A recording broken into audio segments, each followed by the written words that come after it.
to do justice, that which is considered by many people as primarily or merely keeping the law. This is a really diminished understanding of justice because we all know that the justice system, or in the justice system, you can follow legalities, and at the end of the process, you clearly conclude that justice was not done. There was not fairness in the process, neither was there fairness in the outcome. And of course, Lynn already knows this. She has been one of those who has journeyed along with Carolyn, with Troy Davis, and the injustices that so many of us, including many in the justice system itself, feel have been part of that whole effort for life. No, justice is not just about following the law. Sometimes justice is about changing the law, resisting the law. And what is required of us is not just to be legal, but to be just, to pursue it with everything that is in it. And she continues to pursue this as she tries to change the law regarding the death penalty in Colorado. All of us need help with this matter of justice. Some of us need to be aware that this pursuit of justice is not just a matter of what is my temperament. You know, I would get involved with this, but that's just not who I am. Neither is this resistance to justice just a matter of finding politics to be distressing. So what? Neither is our resistance to pursuing justice in some ways justified by our fear. What will be the repercussions? If justice was completely dependent upon us not being fearful, where would we be? Where would we be? Within the academic setting, we would say this matter of justice is not an elective. This is a requirement. There are no substitutes. No substitutes. Burnt offerings, no substitutes. Exciting worship, not a substitute.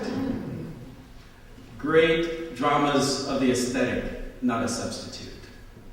And you may remember from the prophet Amos when there was this attempt to, in some way, just delay the whole effort of giving oneself to justice by trying to appease this, what God requires of us. There was the response, I despise your festivals, and I take no delight in your solemn assemblies. Even though you offer me your burnt offerings and your grain offerings, I will not accept them. And the offerings of well-being of your fatted animals, I will not look upon them.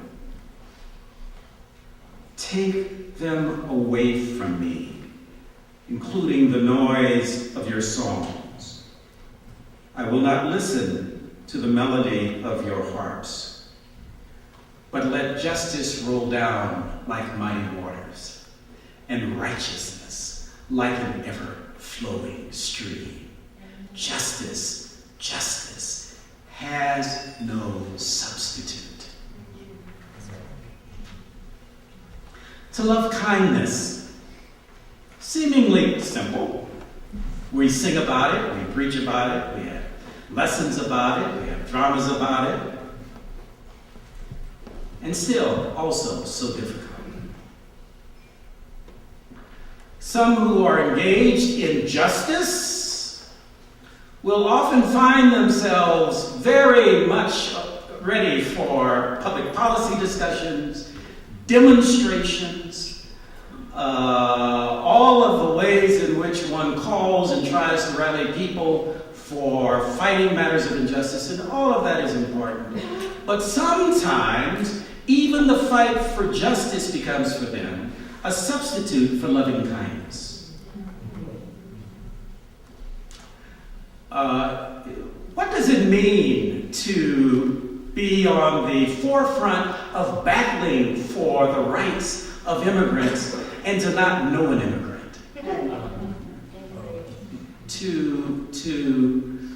To have this whole matter of immigrants to be just an issue, or to hold immigrants in an abstract way. What does it mean to have this battle for children in poverty, and you fight for all of the programs that relate to nurture it and to hopefully some creative and healthy forms of daycare? What does it mean to be in battle for children and you really don't like children? You don't relate with any children. This connection between loving kindness and justice, they ride together. Because if we find ourselves attending to justice and holding people in the abstract, it's one small step to when we have over-romanticized them. Happens with the homeless, happens with poor people. And once you romanticize someone, it's just another way of dehumanizing them. Yes. And they dare not disappoint you. And Lynn, you know this. You and Carolyn were not just fighting for Troy Davis. You and Carolyn were there relating to his family. As pastors, as friends. You and Carolyn were there for Troy Davis in a very immediate and intimate way. This is what the calling to not only ministry, but the calling to life is about.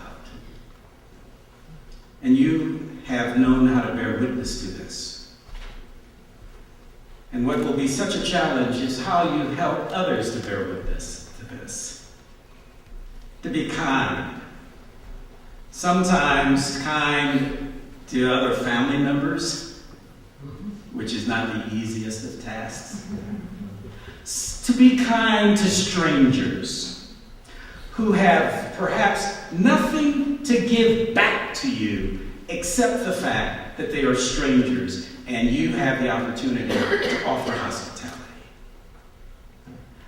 And we are a world that still struggles with this understanding of what it means to be kind to enemies. When so much of our strategy is, how do we most quickly and most thoroughly eliminate them? You can be such a resource to all of us, and I hope you will look to all of us to be a resource to you. And walking humbly with God. You are being ordained into a denomination, as you know, that has a rich heritage of nurturing members who have a diverse conviction about God and the meaning of God. Can I get an amen?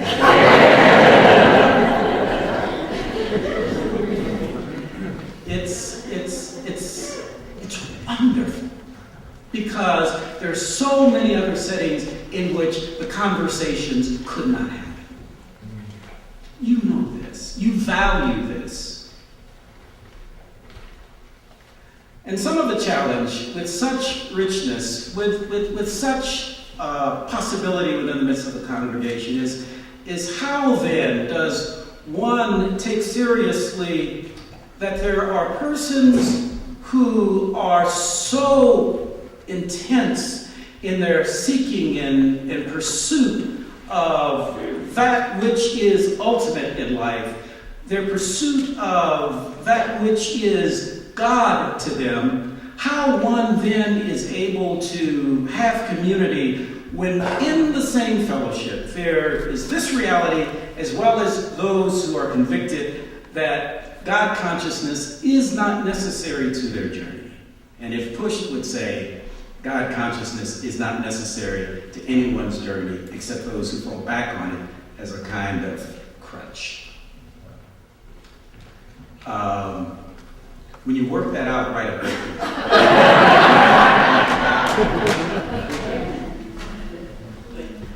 But this is the challenge, to sustain the meaning of community, the complexity of community, but also the complexity of what is meant by God. It's a word that some people feel they have completely exhausted the meaning and they know precisely what it means because God has told them what it means. And they have very little understanding or willingness to even entertain ways of God beyond what they have concluded, and they have God in a box. There's that. And then there are those who feel that they have pretty much exhausted any kind of reasonable engagement with that which might be holy or that which might be transcendent or that which might be mystery, and they have been dismissed. They have dismissed it as having any bearing. And I believe the challenge for all of us is to be humble with mystery. To not put it in a box, neither to claim that we know what the ultimate reality of mystery is in terms of dismissing it. To walk humbly with mystery. Humility is one of the most difficult virtues. You will find the writers over the centuries have declared it to be perhaps the most difficult of all the virtues. In some ways, because the more humble you become, the more problematic it is to be humble.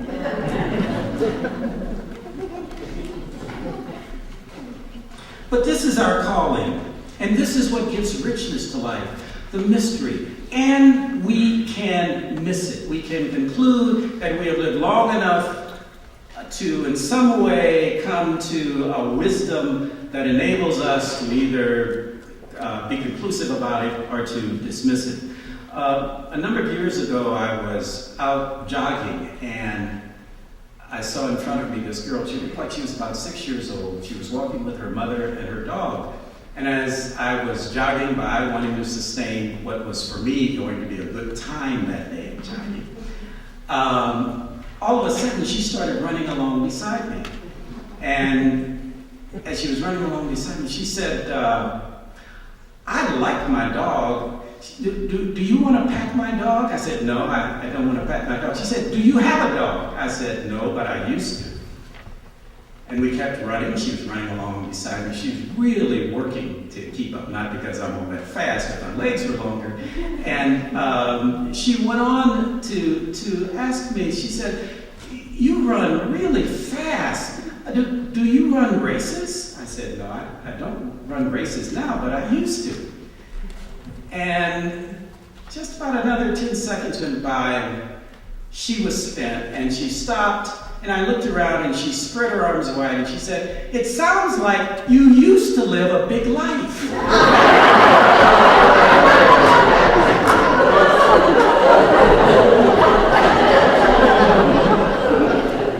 And I laughed. Part of me laughed because, I'm thinking, okay, this is the way that child reduces the assessment of life. But part of me laughed because I think she hit on something, how easy it is, the kinds of dreams that we had, the things that we did, the ways in which we envisioned the possibilities of transformation with ourselves and with others. So much of that gets resigned to the past. Because I've grown up now, I've become realistic. I've seen so much, and for some people, I've seen too much. And it's so easy to shut down the imagination factory. This is hard for us. The Swiss philosopher Henri Frederick Amiel, he said, let mystery have its place in you. Do not always be turning up your whole plowshare of self-examination, but leave a little fallow corner in your heart ready for any seed the wind may bring, and reserve a nook of shadow for the passing bird. Keep a place in your heart for the unexpected guest, an altar for the unknown God. This is what we need from you, for us. And this is what I hope we can be for you. Someone who helps others in affirming the mystery in themselves,